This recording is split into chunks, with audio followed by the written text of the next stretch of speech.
কান্নাকাটি করতেছে, সবার থেকে বড় আমার ক্ষমা, আমি তো তাকে ক্ষমা না কইরা পারি না।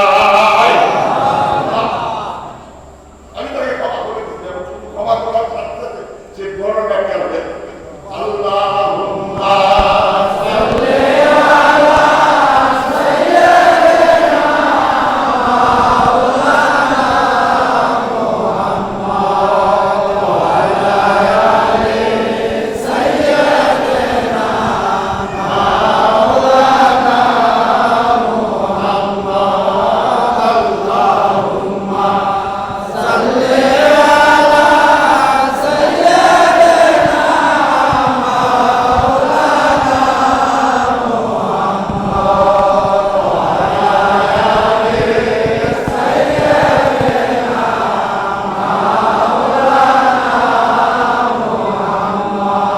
তাহলে আমাদের গুনাহ আসমান পরিমাণ হয়ে গেছে।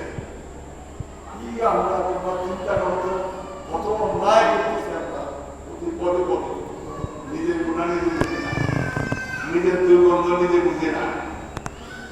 আমরা কেন আসি? কেন আল্লাহর দরবার হাজির হাজির ওলির দরবার হাজির হাজির?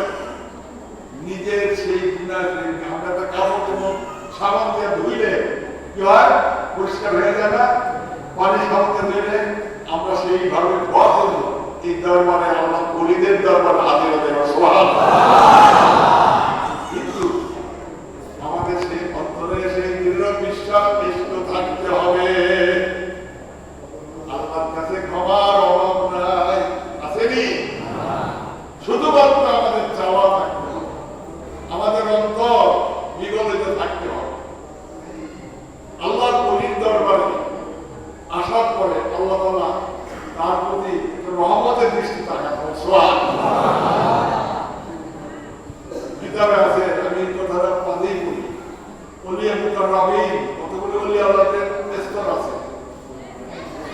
ওলি আল্লাহ, ওলিয়া কামেল, ওলিয়া কামেল মুকাম্মেল, ওলিয়া মুকাররাবিন, মুকামা, অনেক ওলি স্তর। গাউসুল আজম, গাউসুল আজমের সর্বশ্রেষ্ঠ। তারপরে 7টা স্তর আছে, এই 7জন, তারপরে আস্তে আস্তে শক্তিদের হয় অনেক কিছু। এটা হলো বলিদের স্তর। বাড়তে বাড়তে বাড়তে বাড়তে আল্লাহ মহব্বত ঘুরতে ঘুরতে তারপরে তারা সেই পর্যায়ে যায়। যাই হোক, অনেক কথা। এখন আমার কথা হলো যে আমরা বাবা সুরেশ্বরের দরবারে আসছি, আমরা যদি তাকে অর্জন না করতে পারি, তার আল্লাহ করতে না পারি, তাহলে আমাদের এই আস্থা দেওয়া কি লাভ হবে? হবে কি তোরা? কিছুই হবে না। আমি তো এটা সবসময় বলি, আমাকে এটা বক্তব্য আমি বলে দিতে পারবো। তোমরা যদি এই যে একটা অধিভা সুরেশ্বরী বাবা, সুরেশ্বরের তরিকার অধিভাটা যদি তোমরা নিয়মিত প্রত্যেক সকালে ঈশান নামাজের পরে নিয়মিত তোমরা আদায় করে যাও, তোমাদের জীবনে আর কোনো ভয় থাকবে না।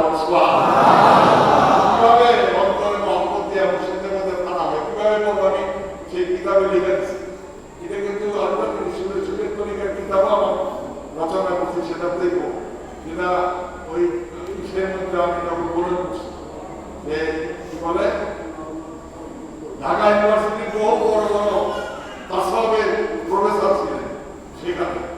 এই